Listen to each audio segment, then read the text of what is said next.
بسم الله الرحمن الرحيم. الحمد لله رب العالمين، والصلاة والسلام على سيدنا محمد وعلى آله وصحبه أجمعين. اللهم علمنا ما ينفعنا وانفعنا بما علمتنا وزدنا علما وعملا وفقها في الدين يا رب العالمين. السلام عليكم ورحمة الله وبركاته. Today's session I'll talk about the difference between the scholars' opinion on poverty and wealth. So we have a split. I'll take you through this, inshallah ta'ala. Imam al-Bukhari, by the way, in his Sahih, he has written a chapter on the virtues of poverty. Fadlu al-Faqr in Sahih al-Bukhari.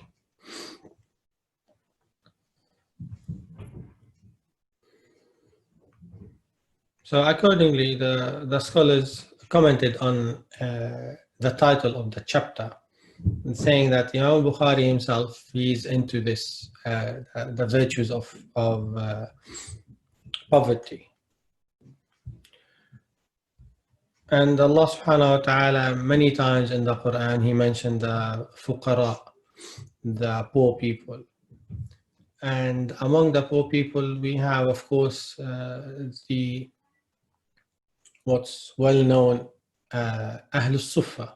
Ahlul Sufa, a group of the companions in Medina, they were very poor. And the Prophet ﷺ dedicated a special place in his mosque for them to sit and to be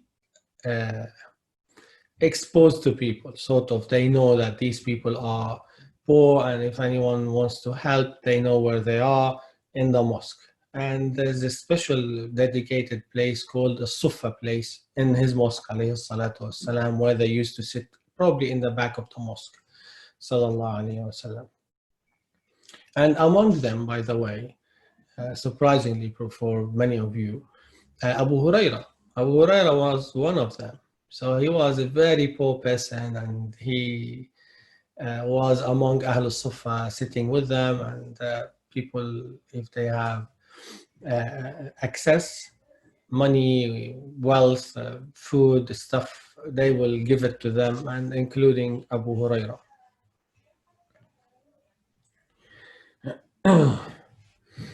And we have some narrations preferring the poor people over the rich people. And we have some other narrations not preferring the rich over the poor, but you can understand from these narrations it's in that direction, sort of. I'll take you through some of it, inshallah ta'ala.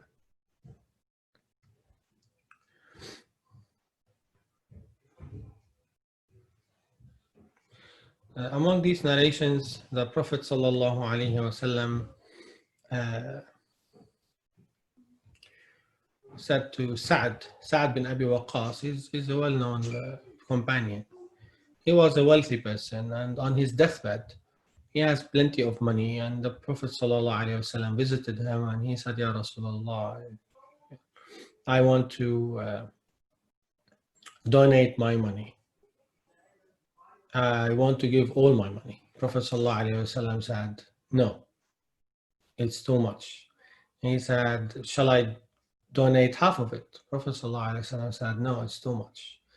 And then he said, okay, shall I donate 1/3 of it? Prophet ﷺ said, 1/3, and 1/3 is still too much. So he accepted 1/3. So Sa'd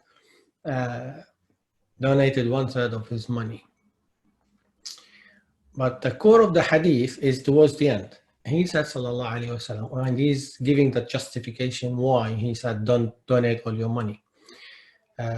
And this is beautiful when you see the Prophet ﷺ not just telling you don't do this, he's telling you why don't do it. He's an educator, the best educator, alayhi salatu wassalam. He said to Sa'd, إِنَّكَ أَن تَذَرَ أَهْلَكَ أَغْنِيَاءَ خَيْرٌ مِّنْ أَن تَذَرَهُمْ عَالَةً يَتَكَفَّفُونَ النَّاسِ. So it's in Bukhari and other books of the Sunnah.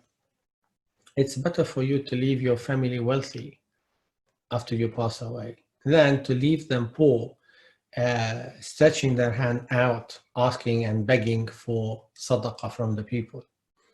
So the Prophet ﷺ has given this justification, not to give all your money and then your family will be poor and then begging. Don't do that. This is not wise. And under that, we talk about the concept of preservation of wealth in Islam, which is one of maqasid al-Sharia, by the way. So we have the scholars talking about maqasid al-Sharia, the aims of the Sharia. Imam al-Shatibi, probably the most who elaborated on this among the scholars. And then afterwards we have some more scholars coming into this. So he mentioned the 5 maqasid of the Sharia, 5 maqasid. Number 1 is preservation of deen, hafz al-deen, number 1. Number 2 is preservation of life. Number 3 is preservation of wealth. Number 4 is preservation of progeny or nasab, which we say. And number 5 is preservation of intellect or aql. So accordingly, we have number 3. We have some as well, some additions from later scholars who came afterwards, and they stretch it not just 5, more than 20. But these are always referred to as maqasid al-Sharia, the 5 maqasid of the Sharia. So number 3, sort of, it's about preservation of wealth. And accordingly, they use the hadith of Sa'd bin Abi Waqqas radiallahu anhu on preservation of wealth. But the Prophet ﷺ mentioned as well that the poor person who's considering the reward from Allah subhanahu wa ta'ala, and he's patient with his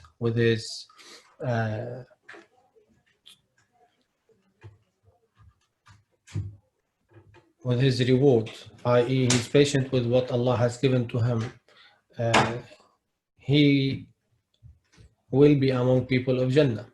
He's not complaining, he's not mourning, he's not always in a bad mood, etc.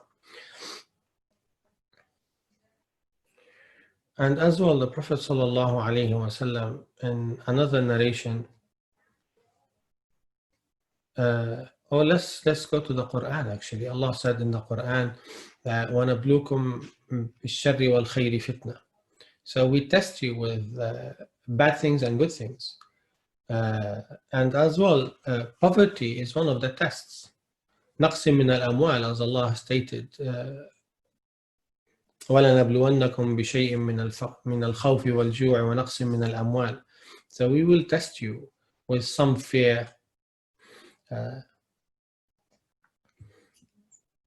and some hunger, and losses of property, which is faqr, if you want, poverty. So it's a test from Allah subhanahu wa ta'ala for those who are poor, how to take it and how to deal with it, and how to have rida, which is important, and satisfaction and qana'a, and internal peace with that, that Allah subhanahu wa ta'ala destined for them this, and they are satisfied with it. In general, these are 2 views among the scholars. Some said the wealthy people are better than the poor people. So if you can be a wealthy person without being distracted by the dunya, that's fine. But if not, then it's better for you to be poor than to be deluded and tempted by the dunya and then be distracted from the akhirah. And in some narrations, Prophet ﷺ says that they came to the Prophet ﷺ and said, Ya Rasulullah, ذهب أهل الدثور بالأجور. So the wealthy people has taken all the reward, Ya Rasulullah. So what shall we do? And he said, Sallallahu Alaihi Wasallam, in the hadith, so because they have money, they can spend money, and we don't have money. So they have extra reward, we don't have this reward. We can't compete with them. And he said, shall I teach you about something? Shall I teach you something which will increase your reward? And he said, in every tasbihah you have sadaqah, in every tahmidah you have sadaqah, and then removing harmful things from the road is sadaqah for you, and so on. And they were happy with that, and they started doing this. And then the wealthy people heard this hadith, and they started doing the same. And they said, Ya Rasulullah, what now? He said, ذَلِكَ فَضْلُ اللَّهِ. This is the privilege from Allah subhanahu wa ta'ala. So be content with what Allah has given to you. So these are mainly two views. And we have another view, which is the third one. The third one is that it's not poverty, it's not wealth, it's in between, which we call kafaf. What is sufficient? What is sufficient? And this was the dua of the Prophet sallallahu alaihi wasallam. He used to say, Allahumma ja'al rizqa ali Muhammadin kafafa. Make the rizq of the family of Muhammad sallallahu alaihi wasallam sufficient. Kafaf, that you don't need anyone, and you don't suffer the bite of poverty. And some scholars prefer this middle way between the wealthy person and a very poor person. And accordingly, we've seen many discussion as well on this, and supportive evidences telling that, yes, this is what he used to do, sallallahu alaihi wasallam. He used to have his kafaf. He has a lot of money, alayhi salam, but he used to distribute when he started receiving all these booties and ghanaim and so on. So he has plenty, sallallahu alaihi wasallam, but he will distribute overnight, sallallahu alaihi wasallam, and leave what is sufficient for his family. For his family, not for him. For him, he always forgets about himself, to the extent that sometimes he will distribute everything. And Aisha will come and say, Rasulullah, you left us with nothing. He said, I forgot. Have you reminded me? I would have lost something. But he will forget about himself, alayhi salatu wassalam. So he will keep something for his family. And this is where Imam al-Ghazali talks about tawakkul. He elaborated on the tawakkul in a beautiful way. And he brought into the discussion Abu Bakr's example, when he gave all his money, and then Umar's example, when he gave half his money, and so on. And he talks about the level of tawakkul. Abu Bakr's tawakkul is different than Umar's tawakkul, and our tawakkul, and so on. So if you were not in that level, you don't go and give all your money. You can't. So this is what we can see from the scholars' point of view regarding poverty and regarding wealth.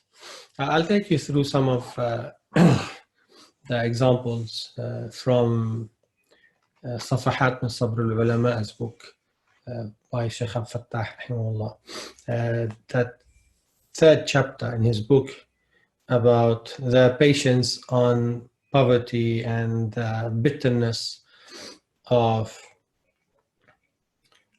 that situation. And he started this chapter, the chapter number 3, by talking about Ibn Khaldun. He said Ibn Khaldun, rahimahullah, in his introduction, al-Muqaddimah, for his big book, actually. The introduction is the first ever book in the social understanding of the communities. So he's the father of sociology, if you want, rahimahullah. So he wrote a book in history. So his intention was to write a book about history, yes?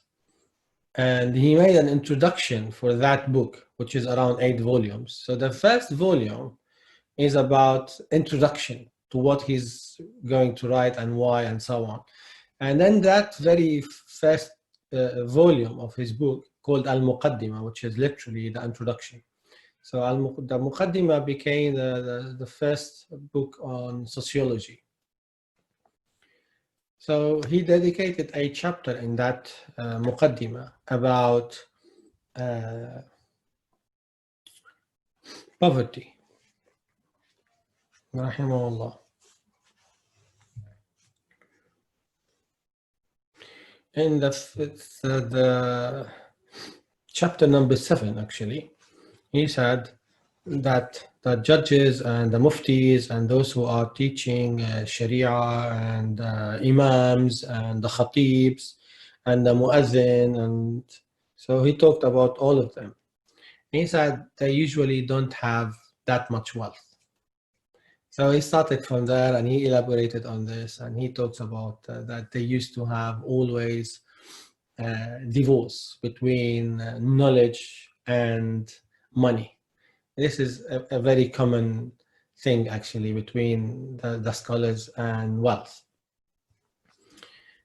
It's not always the case, but more likely the majority of the scholars are poor scholars.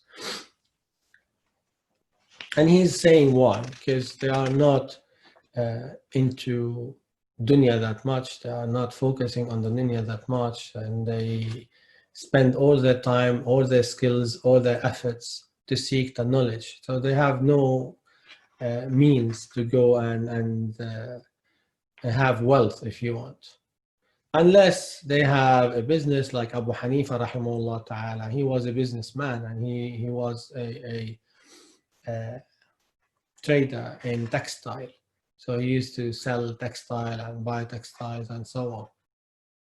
So rahimahullah, he was a wealthy person. Ibn Hajar al-Asqalani was a wealthy person. Ibn Hazm was a wealthy person. But we'll see later, Imam Malik was a poor person. Imam al-Shafi'i was a very poor person. Imam Ahmad was very poor person. Very, very. I'll read you some of the narration, the stories. You won't believe it. Very poor. And because they have dignity, so they won't ask. And then because they don't have time for dunya, they are fully focused on their studies and their understanding and their commitment to the Quran and teaching and receiving lessons and writing down and composing books and editing books and manuscripts, you name it. To the extent that some scholars, they try their best to stay within this frame of knowledge, not to go outside. So they will learn the calligraphy, for instance, and from that, they will do some money. So for instance, Mullah Ali al-Qari, one of the very famous scholars, rahimahullah, he used to have a very beautiful handwriting, and he will write a mushaf every year and sell the calligraphy of the mushaf. And this will suffice him for 1 year. So he tried his best to get around this, not to ask for any help, but he'll do his business to support and sustain himself. And many other scholars as well, they used to work in hard, skills in the community. Some of them like blacksmiths, haddad, some of them najjar, carpenter, some of them, and so on. So you'll see the great scholar al-haddad, the great scholar al-najjar, the great scholar al-jassas. Al-jassas, who used to do jass or jis, which is arsenic. They used to use it for walls and stuff and these kind of things. It's a long list and long story, actually. So from the introduction of Imam Ibn Khaldun, the Sheikh takes us through other things in that chapter and many quotations from Imam Malik rahimahullah, he said لا يبلغ أحد من هذا العلم ما يريد حتى يضر به الفقر. No one can reach this knowledge, in this knowledge what he wants, until faqr harms him, and until he puts this knowledge in front of everything, gives priority to this knowledge, he won't get what he wants from the knowledge. This is quotation from Imam Malik rahimahullah. The second quotation he mentioned here, Abu Hanifa's quotation rahimahullah. He says يستعان على الفقه بجمع الهم. If you want to get fiqh, then you have to collect your concerns, to be focused. ويستعان على حذف العلائق بأخذ اليسير عند الحاجة ولا تزد. And if you want no distractions, and this is what helps in order to get your concerns collected, if you want, have one focus, to take little from the dunya and not to be distracted from the dunya, and don't take more than that. This is what he's saying, rahimahullah. And Ibrahim al-Ajurri, he says, من طلب العلم بالفاقة ورث الفهم. Whoever seeks knowledge with poverty, he will get the deep understanding. It's a very strong one.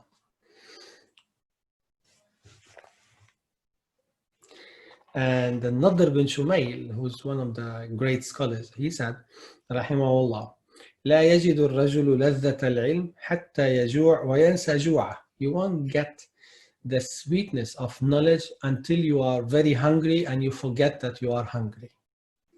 Only then you get the sweetness of knowledge. I'm not sure if you know what he's saying, but yeah, I understand what he's saying. Because sometimes, because of your engagement with the knowledge, you forget that you are tired, you forget that you are hungry, you forget that you have pain, you forget all these kind of things because of the sweetness of the knowledge, which we call it لذة التحصيل, the sweetness of getting the understanding. And this, nothing can match this, to be honest with you.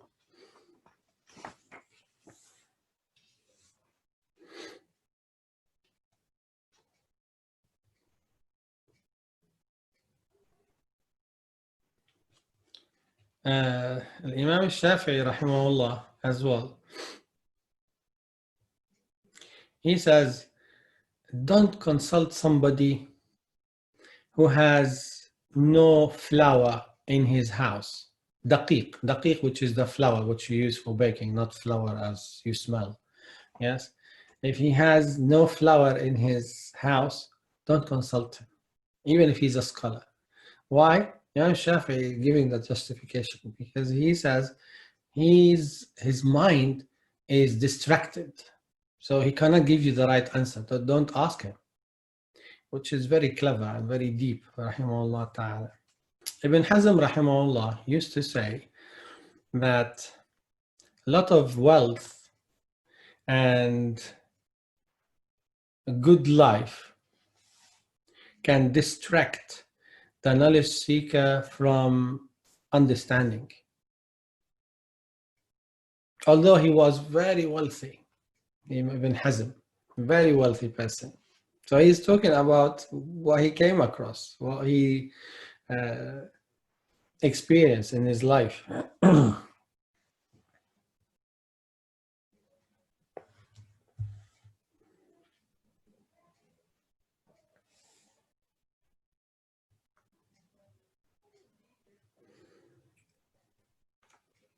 And they always talk about lahu as well, distraction.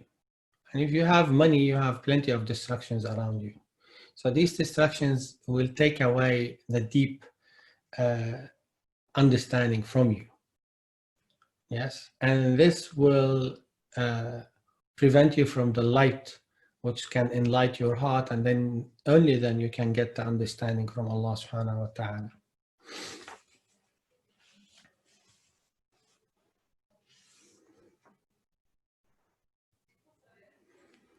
And the scholars as well used to say that for the knowledge seeker in the beginning of his life, he has to be fully focused on his knowledge, not to be distracted by the dunya, because this will take him away from sincerity of the knowledge and will lock him up in his own desires and these kind of things.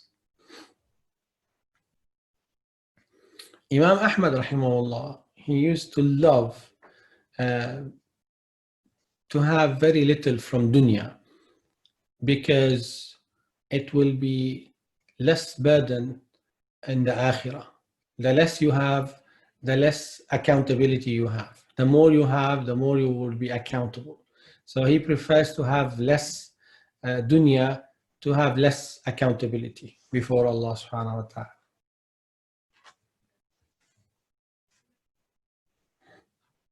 And he used to say, rahimahullah, there's a big difference between the one who has been given the dunya to distract him and to be tested with it, and with someone who's been tested by not having the dunya in the first place.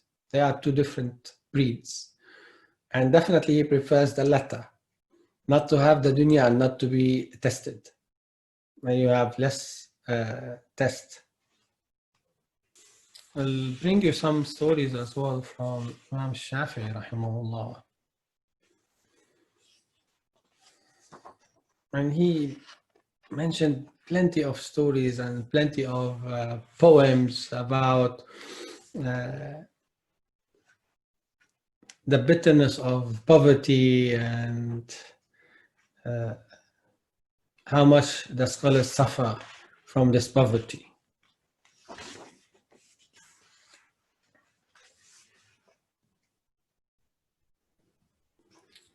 And with these stories, which the Sheikh collected, rahimahullah, he, I wish we have the time, I can read you all these stories, but he collected these stories and divided it into two divisions. One which is very bitter, very harsh, very bad experience with poverty, as the example which he mentioned earlier, that if someone has no flour in his house, it means he has nothing to eat. So don't consult him because he won't be focused. This is one of many examples like this. So even Imam Malik, in one of these stories, Imam Malik was so poor, and one day he has nothing to eat. So the only thing he can sell is the wood which carries the roof of his house. So he has to take the wood off, and then the roof collapsed. And then he took this wood and sold it in the market to sustain himself. To that extent, and this is a very authentic story from Imam Malik. To that extent, that the only thing he can sell is the wood, the beams which carrying the ceiling. So he took it off and he sold it to sustain himself. And you see, it's too much. And then look what the result is. Imam Malik became afterwards. Of course, he wasn't like this all his life. And he came afterwards. He became like the great Imam, and still is one of the great Imams, rahimahullah ta'ala. So when you read these stories, you can see that, yeah, you go through some tests in your life. Especially, I'm talking about the scholars in this regard. And then dunya will come to them. And they won't be distracted by it because they already got the training beforehand. So these examples which he brought to our attention, he divided it into two divisions. One which is very bitter, very harsh, and one which is some wealth that the scholars might have, not too much. And he said the faqr, it has two sides, or poverty has two sides. One which is bitter, which is, he called it the dark side of wealth, sorry, not wealth, dark side of poverty. And one which is sweet. And he called it the bright side of poverty. So he called it dark side and bright side. I call it probably sweet, the bitter and sweet. So without doubt, the bitter one is difficult to live with. Very difficult. It's very distracting from focusing, from living, from enjoying your life, and so on. But the sweet one, which you don't have that much, but you don't need anyone. So you have kafaf, sort of, which is in line with the prophetic dua, and he used to always ask sallallahu alaihi wasallam, "Na'udhu bika min al-faqr." I seek refuge in you from poverty. Poverty, which is the bitter one, which makes you miserable and not able to do anything. But if you don't have that much, you are faqir, but you are satisfied with what Allah has provided for you, and you don't need anyone. That's okay. That's fine.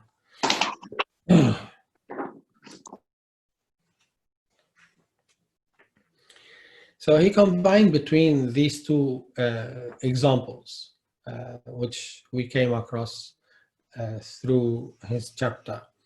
So he's saying, rahimahullah, even Imam Shafi'i, rahimahullah, in the beginning of his life, he was very, very poor, and he was an orphan, and he has no money to go to the madrasa, if you want, or the school, or the office to learn. So he used to go and help out, but he has no money to give the teacher. And the teacher will say, okay, if you were to stay and repeat this lesson afterwards to the other students, I'll allow you to attend my class with no fee. And the Shafi'i was obliged to do so, and he started memorizing everything the Shaykh is saying and understanding, etc. And he started being the one who repeats the lesson after the Shaykh. And then this is how he grew in this knowledge and how he learned. And he has no money as well to buy paper to write on the papers. So he used to go to Dawawin, a place where they sell papers, like not a bookshop, but it's like a stationery shop, sort of. They sell papers and these kinds of things. And he will ask for the used papers which they want to get rid of. And he will take it and write on the other side, because it's been written on that side, so no one will take it, no one will buy it, so it's useless. And they already used it and benefited from it. So Imam Shafi'i, rahimahullah, he will go and collect these used papers, drafts and stuff, and he will take it and write on the other side and preserve it in what he called a big jar. And this used to be like safe at that time. Not safe, but like a closet. People do put stuff in it and preserve stuff inside that. So he will come and put it inside. And then he will go and collect. It's an amazing story about Shafi'i, rahimahullah. He will go and collect bones, shoulders, which is big enough to write on it. And he will write down the knowledge on that shoulder and put it in that very jar. And he will go and collect some thin bricks. He can write on it. He will write on the stones and preserve it in that jar until it was full. And this is how he got his knowledge, through that difficult path. So we know Imam Shafi'i. What we don't know about his poverty, rahimahullah ta'ala.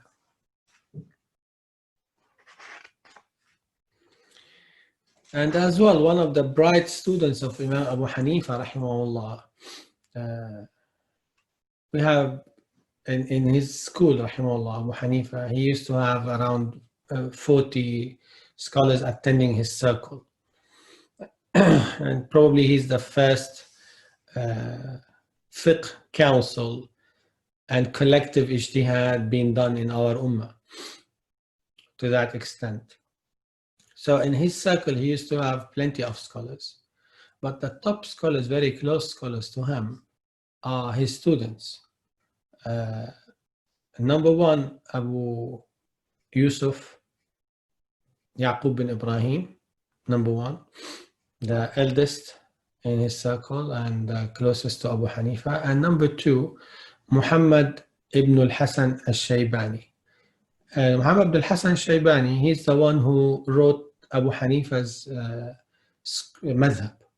So he wrote the whole school by himself. So Abu Hanifa did not write the fiqh stuff. Muhammad ibn al-Hasan is responsible for the books of Hanafi school. Abu Yusuf has a couple of books, that's it. But the majority of the main books in the Hanafi school are written by Muhammad ibn al-Hasan al-Shaybani. He's younger, very young guy, comparing with Abu Yusuf. So Abu Yusuf, he's talking about as well his story, that he was a young boy, he's an orphan. He wasn't an orphan that time. He was a young boy. He used to come to Abu Hanifa, and his father was very poor person. So he has nothing to pay for the teachers. So he didn't put him in a school. And the schools used to be in the mosque, and they pay the teachers. So rather, he has chosen for him a profession. So he took him to a profession, and he used to go there to earn some money to help his dad. And from time to time, he will escape and come to Abu Hanifa. And Abu Hanifa saw that this young boy, he's so bright and he's so keen to learn. And he asked him to stay. And then until his dad came to the circle, and he said, "Where are you? I'm searching for you. Your master said you didn't come, you escaped, you this, you that. How dare you do this? I need the money and then to sustain ourselves." And Abu Hanifa said, "Okay, how much you need?" He took a bag, sarra we call it in Arabic, a bag of money, and he gave it to Abu Yusuf to give it to his dad. 100 dirham. 100 dirham was big money. And he said, "Give it to your dad, and when it's finished, tell me." And Abu Yusuf said, "I never told him. Before it finishes, he will give me another one and another one until I grow in this knowledge. I became what I am at the moment." He became the chief of judges later on in Harun al-Rashid's time. So he became the great scholar in that time. But Abu Hanifa was spending on him. So he was a poor person. But Abu Hanifa, although he was, rahimahullah, a wealthy person, but the dunya wasn't a big issue for him. It wasn't in his heart. It was in his hand. So he can easily give it. He can easily support and help those who needs the dunya to sustain themselves. So we see in these stories things which probably we never imagine if it wasn't documented. And he narrates a story here, not from the old scholars, but from new scholars. He said, our teacher, Sheikh al-Fattah Abu Ghudda, he's saying his teacher told him this story, that a scholar, let me see his name,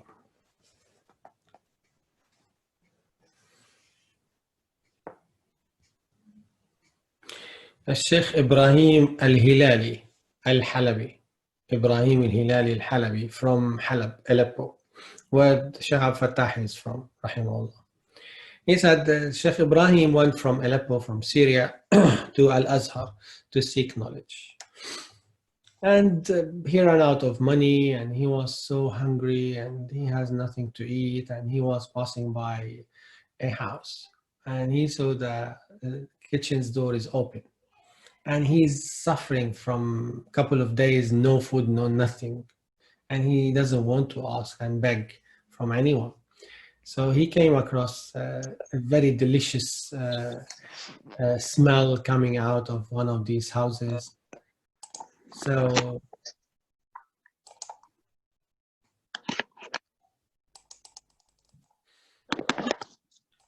he tried to enter to that house, and he entered. It was open. He didn't break into the house, but it was open.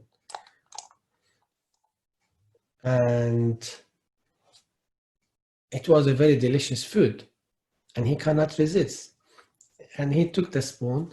He wanted to eat, and then he said, how can I do this? I didn't ask for any permission. No one gave me the permission. Then he left it. He said, although I'm hungry, I'm dying of hunger, I will not do this. Then he left it, and he left the house. And he said, within a couple of hours or so, a knock on my door. A knock on my door. And then, who's that?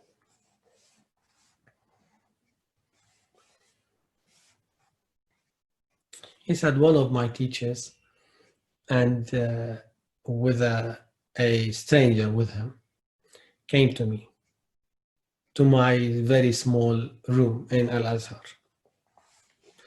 And his sheikh, he said, this man whom he brought with him, this man, he's a very noble man. And he came to me asking for a good, knowledge, pious person, knowledge seeker, pious person, to choose for his daughter to marry her. So he came to ask me, do you have anyone who's a knowledge seeker, he's a pious person, whom can I give my daughter in marriage? And I cannot think of anyone but you. So I brought him to you. So stand up and come with us. This is a real story. And he said, okay. I stood up, I went with them. And then he said, they took me to the same house where I was a couple of hours ago, to the very same house. And they have done my nikah. I got married to his daughter, and I've eaten from that food which I was going to eat without permission. And I said to myself, SubhanAllah, if you were to wait for the halal, it will come to you. But you have to have patience and trust in Allah subhanahu wa ta'ala. So these are real stories, and it shows you the behavior of somebody and his connection to Allah subhanahu wa ta'ala.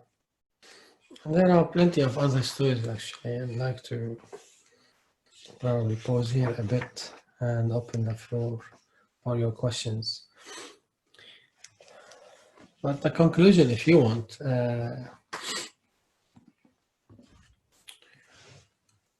it's about the sincerity. So they were sincere and dedicated, and they are fully focused on the sacred knowledge, and they want to learn the Quran and the Sunnah and the Sharia, and they will do anything to get there.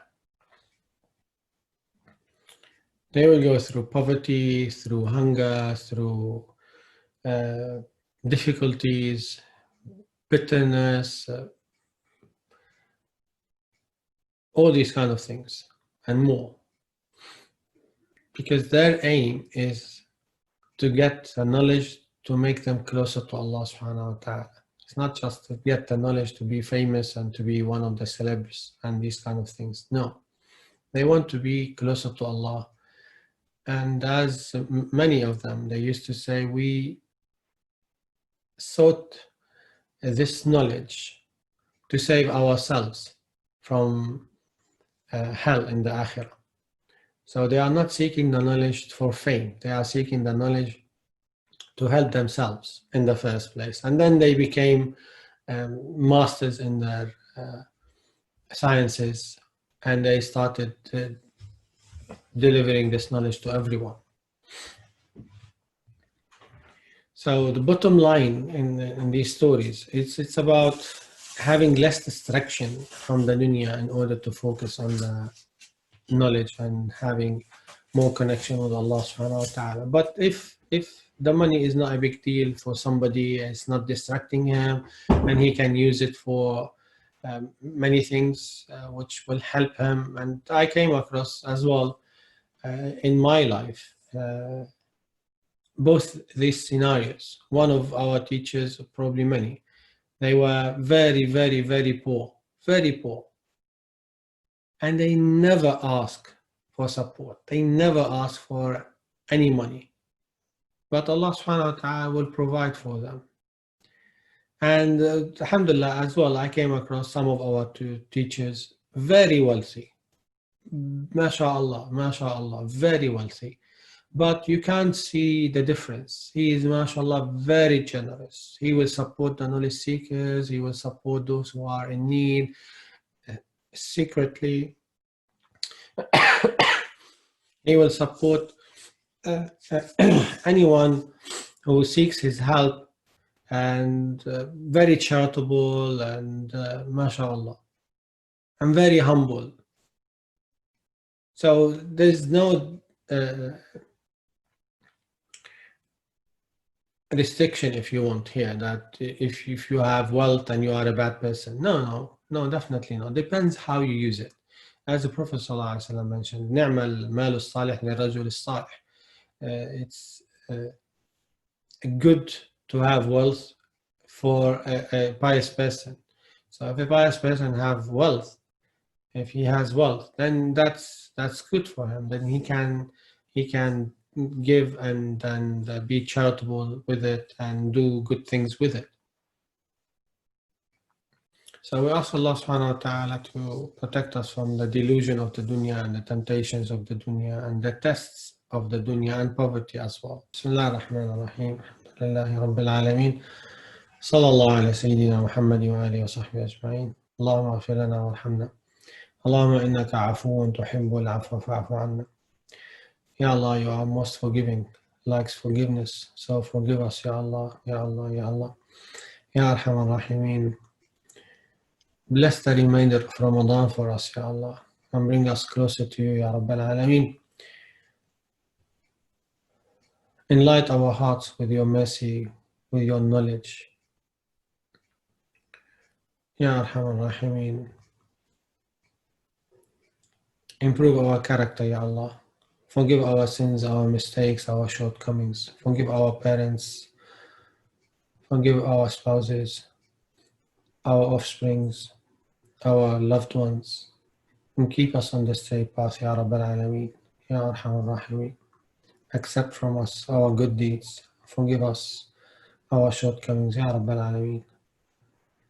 Allahumma salli ala Sayyidina Muhammad wa ala alihi wa sahbihi ajma'in. Ameen, ameen. Alhamdulillah Rabbil Alameen.